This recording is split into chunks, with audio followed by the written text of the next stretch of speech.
Hey family, normally I jump right into the content, but first I really want to give a special shout out to my mother.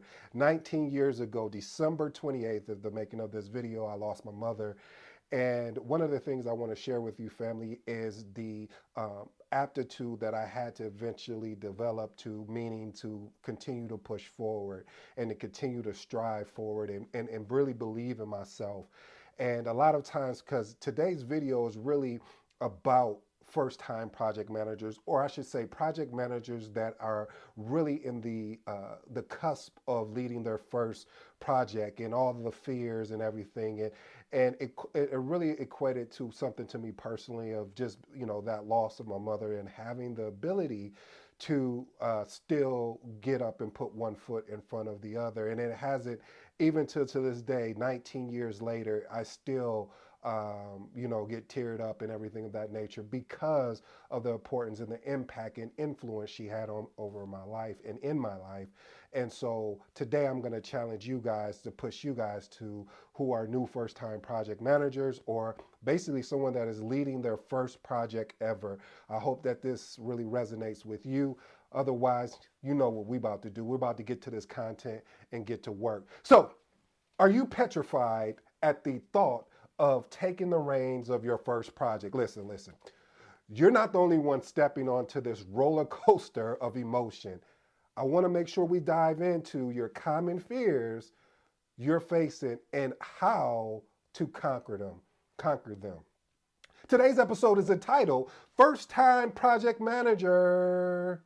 Watch this before leading your first project. Again, first time project manager. Watch this before leading your first project. Hey, as I shared with you at the beginning of this, I really wasn't just trying to evoke an emotional response from you. This is really honest and true. 19 years ago to this date was a very difficult date for me. And every day that I can get up and stand on the 28th of December and deliver whatever that thing is that I said I was going after, or that whatever that thing is I said I was going to accomplish, today it has to happen. And I know it sounds like I'm all over the place, but if you follow me closely and you pick up what I'm laying down, I promise you it'll be worth the ride. So if you don't know, I have an 8-point framework. In these 8 points, I basically unpack things from a concise, pragmatic way of doing things. So point number one, fear of failure. I like to call this the what ifs. You know that. Well, what if this happens? Well, what if that happens? What if I get the project and I don't have nobody to mentor me or to work with me? What if? You see, the what ifs of life has been the Achilles heel. Oh, you don't like that one. Okay, watch this. The what ifs of life have been the crutches of people that don't want more out of life. Okay, you don't probably like this. How about this one? The what ifs of life has not only blinded you from your potential, it has also taken away from what you could and can be in life. I say all that to say this, family, is that the fear of failing when you're leading your first project is bound to happen. Hey, I can even tell you after your 30th project you may fail. You know what? But it's the whole point of being able to embrace some of these ideologies of meticulous planning, identifying how to be able to set achievable goals. And another tip is being able to find a mentor that can give you that guidance and give you the shortcuts. And when I say shortcuts, I am not talking about, you take a shortcut to be average. I am talking about being able to work with that mentor for them to give you guidance on, hey, this happened during the project. Have you ever experienced that? What will be your consultation on doing that so I can move forward in that? And then also just being able to have the ability to know, hey, it's not failing unless you gave up. If you decided to give up and say, I'm done, I don't want to do this, versus where the project sponsor saying, hey, we're going to close this out because this project is not going to be impactful enough, or it's not going to add the value that we thought we can have for this organization. So family, don't be afraid of the what ifs of life, or what we call fear of failing. Hey, I really truly appreciate you watching today's episode. Please, and I do mean please, you gonna make me sound like James Brown. Baby, baby, baby, please don't forget to hit the like button. Subscribe if you haven't subscribed. I don't know what's stopping you. I'm not stopping you. So please hit that subscribe button and stay tuned as we drop these videos on a frequent basis. Consistency over everything. Let's move on to point number two. You're probably going to be initially overwhelmed. And what I mean by you're going to be overwhelmed, because you're going to be thinking maybe you just got your PMP, or you just got your CAPM, or you don't have either one of those certifications. Maybe you were watching this channel, you got excited about this thing that I love, that I hope that you will fall in love with, called project management, and you got an opportunity within your organization to lead a project. Well, let me explain something to you. Do not get overwhelmed. I know it's easier said than done, but being able to take the project and break it down into what we call bite size or smaller manageable tasks, and creating a timeline with clear milestones. I see a lot of schedules and they don't have any miles. And I've seen a lot of schedules, excuse me, that I've noticed they will have a bunch of tasks, and they won't really have a lot of milestones, achievable wins that you could say, yeah, we did it, we're on to the next one. They just have a whole bunch of tasks, and once those tasks are done, then there's a whole bunch of it doesn't make it bite size. It doesn't make it manageable. So use tools. I mean, I've used tools from Trello to Asana to organize these tasks and deadlines, because they were useful. Always say, family, if you're becoming a project manager, or if you're already one, building your toolbox is going to be essential to you as well. Point number three: decision versus choice making under pressure. Ooh, I like that. Decision versus choice making under pressure. Let me see the reason why. Let me one more time. It just sounded good. Way. Decision making versus choice making under pressure. Why I keep saying that? Because a lot of people make choices. Mhm. Like you chose to, I want to go after my PMP, but you didn't make a decision. And if you've ever watched me, you know I'm about to unpack this, huh? You know it. See, when you make a decision, you cut off everything else. There is no other option. It's not a loosey goosey, or it's not like I'll try and be there type ideology coming from your mouth. It's meaning that you've made the decision that today I'm going to start preparing to take the PMP exam, or today I'm going to start preparing to take the CAPM exam. And what does that look like? All right, let me build out a plan of so I can attack what that particular thing looks like. But when you do not make it, when you do not make don't take the opportunity to make a decision, and you're trying to gather all the information, and you're doing and you're just not making a decision because of the fear of the very first one of failure, the fear of, well, what if I make this decision, if it goes wrong? That's why, again, you're gonna keep hearing me say this key word: being able to engage with mentors, or people that have been in this field for a while, could give you some feedback and consultation on saying, hey, if you decide to do that, this is probably what the potential impact, and it's teaching you how to think within these projects. And if you're somebody that's a life learner, and you must be, because you're watching today's episode, it really shows me that finding a mentor will be able to help you in making better decisions. And then when you're in that situation where you have to make that decision on the spot, and you got the necessary information, you won't have no problems in making that decision. Point number four: I get this a lot: imposter syndrome.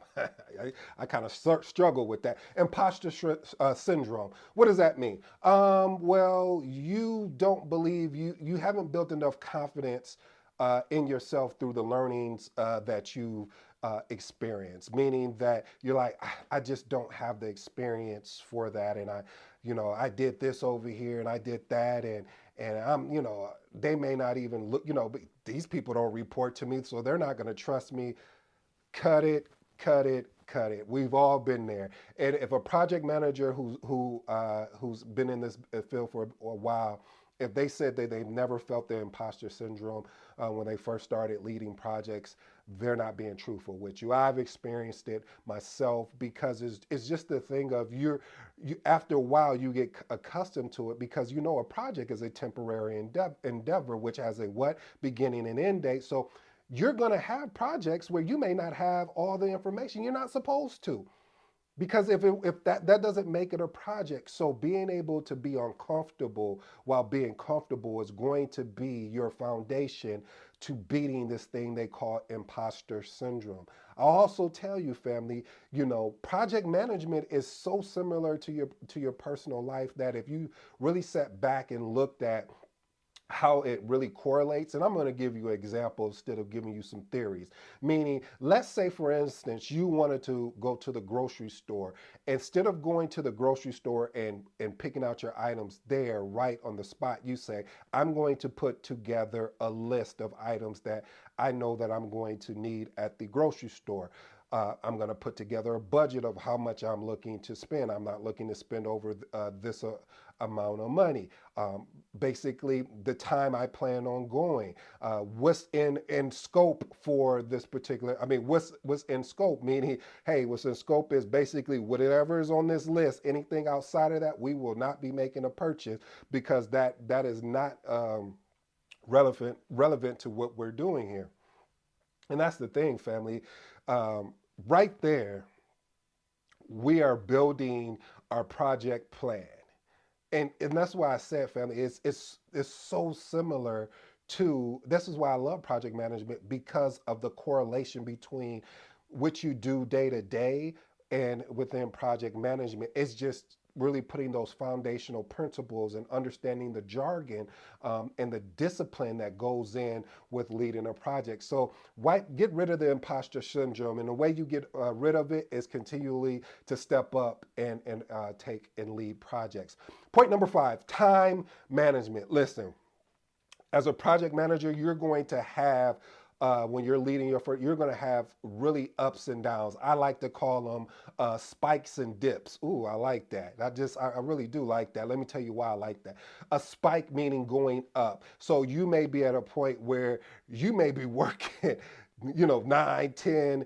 It depends on what the project is. You may be dedicating so much time in the beginning of getting the project up and running, and now the project is up and running, and now you're leading, excuse me, the project, and then all of a sudden you get a dip, and this dip is where I like to call it where you put it on cruise control. Oh, you don't know what cruise control is? See, cruise control for me is when you take your foot off the gas, but it's still going at the same rate and the same speed that you set the cruise control at. Meaning that if you set the cruise control at 70, it will not go down unless you hit the brakes. Okay, and that's what happens, family, when you're leading a project and you get it in that cruise control mode. Yes, there's things you need to be ensure that you are keeping up with and making sure that everybody is doing what they said they were going to do, or as I like to say, that they were committed to doing and not interested in doing, and holding them accountable if they don't meet this commitment. And so you're going to have the ability to understand, how do I prioritize these tasks on the basis of urgency and importance? And then how do I also learn to delegate? Now, listen, a lot of project managers, we struggle with the delegation things. We will go in and try, and I don't want to use try, but we'll go and do everything around the project that we can. But it's really important that we do delegate, because that is a value of leadership, and you want to be able to help the next people that may be interested in project manager or interested in the project that you're doing. You have to have that ability to delegate. Point number 6, meeting expectations. Listen, I know that sounds really straightforward, but seriously, the ability again to have the ability to be able to set realistic goals and communicate them clearly, and be open to discussing project scope and the necessary adjustments. That's another thing that really frustrates me when I first started off, where there would be stakeholders on the project that would make great recommendation. At this time, I was like a project coordinator, and so I was like, man, these are some great ideas. Won't we implement? And project manager was like, no, we need to stay the course, and we need to, and this, and I'm like, yeah, he's probably not going to be here too much longer, and unfortunately, he wasn't. And it wasn't really a shot at him. It was that the way that he was coached and trained is like, we don't deviate, the gold plating, scope creeping, and which again, these are true, but you have to understand when something is failing and your team is telling you, hey, if you don't turn left or if you don't turn right, you're going to run into a brick wall. And they're trying to say it politically. And then eventually they just come out and say, hey, listen, if you're not going to do what, if you're not going to take our consultation, we put together the paperwork so we can create a change management, so we can go through the change management process to update the scope, to update the time and budget. And if you don't want to do this, fine. We don't want to work with you. And I've seen that. It's just crazy too, by the way. But anyway, family, being able to discuss the project scope and just basically the triple constraints and hear what your stakeholders are saying, because remember, they're always going to be much closer to it than to the project than you will ever be. Point number 7. This is huge for me. I'm actually thinking of writing a book around this, which is team dynamics. Listen, as a project manager, I've heard this cliche and it's so true. Your net worth is in your network. Literally, that's probably what I should have called this, but it is so true. Your net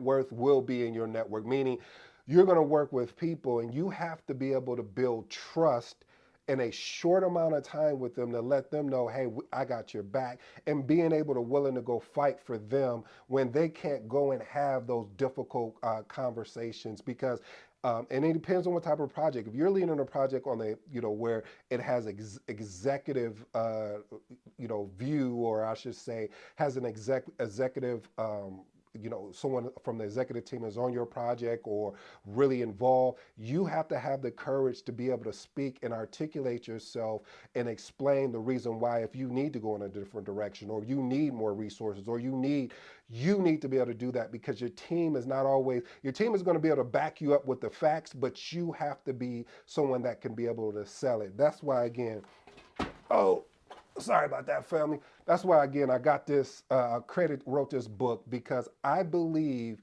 the book is called The Magnetic Project Managers. Who doesn't know?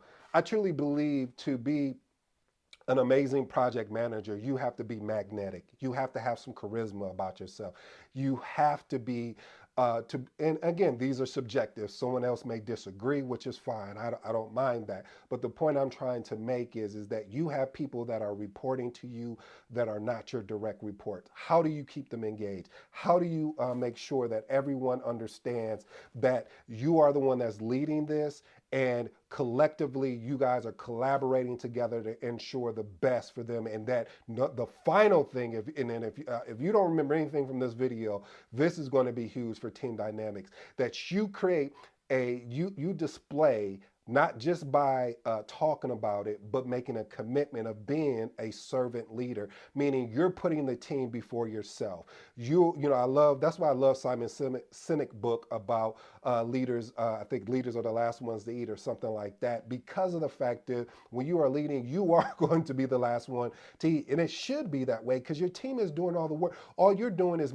making sure that you're steering the ship and you're staying on course. So remember that key fact. The last and final thing, and again, in the book, I talk about this too in the communication challenges. So point number 8 is communication challenges. Hey, listen, you need to be clear, concise, and consistent. I'm gonna call it my 3 C's: clear, consistent, and concise. You can mix them up however you want to be. And also, the last and final thing is being transparent. Do not be afraid to be transparent, because what you don't want to happen is for you to know something and not speak up about it because of the fear of retaliation. I would rather take that retaliation than not really using my ability to articulate, versus, if I don't take the time to articulate up, and if the message is not getting to the person, you got to keep going up, because as a project manager, it is your responsibility and accountability to hold the ethics of a code of ethics, as well as the accountability to your project sponsor to deliver. Again, family, I hope today's episode really helped some of my new project managers that are out there. We are coming into 2024. And you may be looking for a career change. If you follow these points, and also, family, I got some amazing news that are going to be coming at the top of next month of January of 2024. Be on the lookout. I know people have been asking me, hey, where can I get some CAPM materials and PMP materials? I'm gonna be the guy to deliver it to you because I've made all the mistakes, and so I want you to be able to learn from me, so you don't have to make the same mistakes that I made along in my journey. You're probably like, well, why would he do that? Is because I love this thing that I hope that you will fall in love with, called project management. Until next time, I'm your boy ED. I'm out.